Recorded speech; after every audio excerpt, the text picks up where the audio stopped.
আরও একটি নতুন ভিডিও নিয়ে আপনাদের মাঝে হাজির হয়েছি। আমাদের আজকের এই ভিডিওতে জানাবো কিয়ামতের পূর্বে যা যা ঘটবে এবং কিভাবে আমরা বুঝব যে কিয়ামত খুব দ্রুত চলে আসবে। আজকের আলোচনার বিষয় কিয়ামতের পূর্বে যা যা ঘটবে, অর্থাৎ ইমাম মাহাদির সময়কাল, দাজ্জালের আগমন, ঈসা আলাইহিস সালামের অবতরণ, ইয়াজুজ মাজুজের আবির্ভাব সম্পর্কিত ঘটনার পর্যায়ক্রম।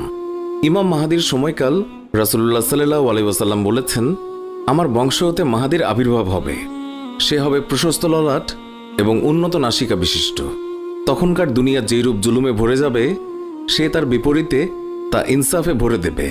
তার যুগে উম্মত অযাচিত প্রাচুর্যের অধিকারী হবে, যা ইতিপূর্বে কখনো হয়নি। পৃথিবী তার সর্বপ্রকার খাদ্য সম্ভার পর্যন্ত উৎপন্ন করবে এবং কিছুই প্রতিরোধ করে রাখবে না। সম্পদের স্তূপ গড়ে উঠবে। লোকে দাঁড়িয়ে বলবে, হে মাহাদি, আমাকে দান করুন। তিনি বলবেন, তোমার যত